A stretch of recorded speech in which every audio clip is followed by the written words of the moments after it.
Hello everyone and welcome back to Jubilee Road. So in today's video we are going to have a layout update. Now I've been working mainly in the city area of the layout, so we're going to go down there in a couple of moments time to have a look what I've been doing.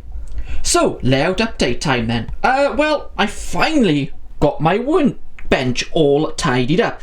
It's been an absolute tip for quite a number of weeks now, and this morning I thought, right, let's get this sorted out. So I've cleaned it all, put things in sort of a bit of an order and making it look much nicer. Now before we do get into the layout update, I just want to mention just a couple of videos that are on the way to the channel in the next few days. Obviously this Sunday, as usual, we're going to have the mini running session, but this one, as it's episode 10, believe it or not, I can't believe we got to that number so quick, it's going to be double headers for this week. So we're going to have 4 locos in the vote this week, 2, on each train, so that you'll be able to pick which double header you fancy running around the layout. And it'll be steam versus diesel, so it'll be picked between 1 diesel double header or 1 steam double header. I have no idea which way that's going to go, which you prefer, steam or diesel. I don't know, depends who sees it on the day, I guess. And also, if I just pan up, this might give you an idea what's coming. Hornby. Yes, my Hornby 100 special is coming next Tuesday, so not too long to wait for that. We're going to have a 100 birthday special. We're going to, have a little talk about Hornby, show you some of their top models they've done, that kind of stuff. Obviously, we're going to have a running session, and you are going to see some really classic Hornby locomotives, including the Smokey Joe model. We're going to obviously have a HST. Rocket will be in there, Captain Tom Moore, probably Bitten, and loads of other guests running here on the layout. So that's going to be a really nice video. So let's get on with the layout update. In the city area now then, we've come down to this area, and yeah, as you know, I did a video on fitting the lights, the 3 that you can see on camera now. I have now fitted a couple more. You can see them down the edge of the road here. And if we come down here, these 3 here are the latest ones I fitted. We do have a few more to fit. I've got some underneath the layout sitting there ready to put on the layout. You can see this is going to be the car park for the hotel, which is just here, which obviously has got lighting in it. Need to add some more, and the park and cathedral area, or church, whatever you want to call it.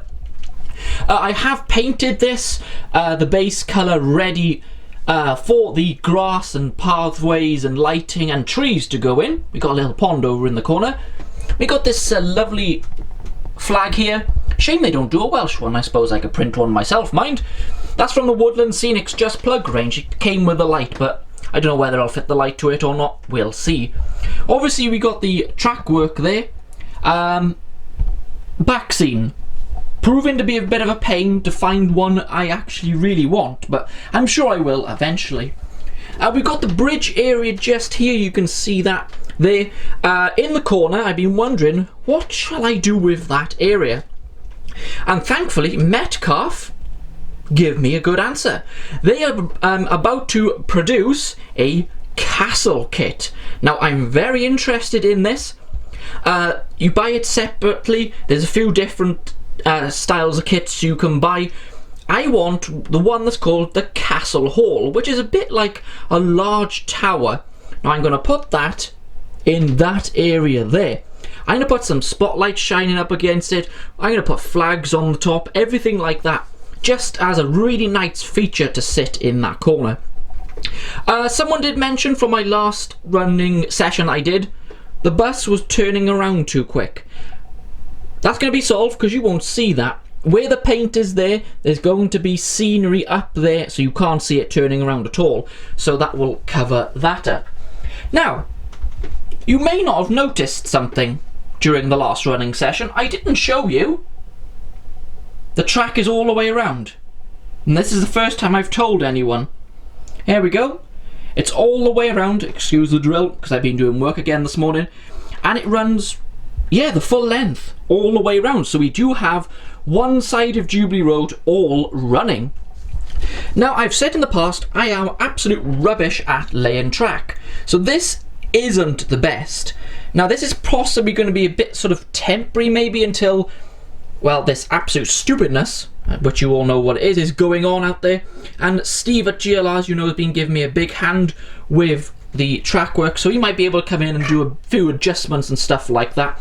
I haven't replaced the sleepers since I cut them off. The gaps, yeah, they're a little large there, but the trains run absolutely fine, so it's good for now. We've been running some American trains here. This is my first ever American train I bought, probably 10 years, maybe more than that.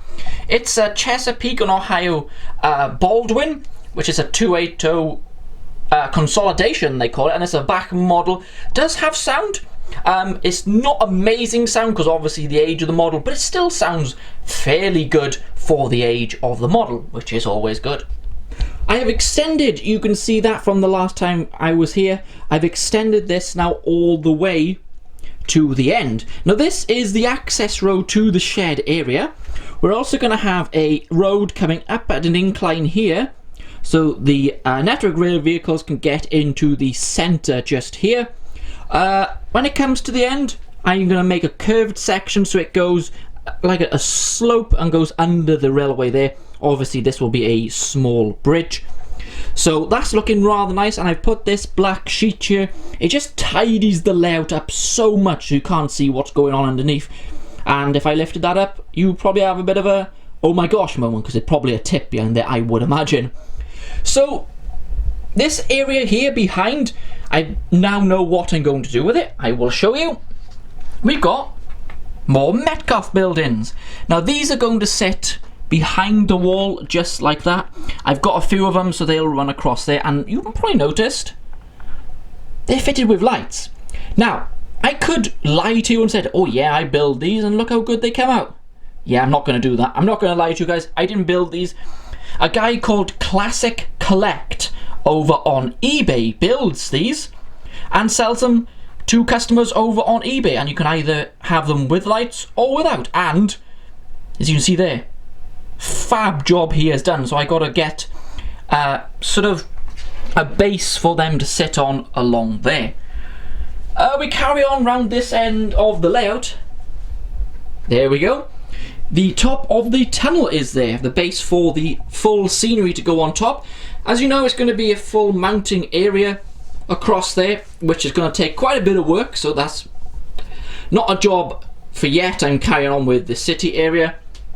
If you come down here, the track is laid both sides, sort of just up to where that guard's van is. That's all laid. I'm still wondering whether to put a station here or not. I think I will, because it'll just add another station to the layout. One last thing I wanted to show you. So we come back down then to the city area, but you might notice this building just in front of you here. Now, as you can see, this is pre-fitted with the Woodland Scenics lighting.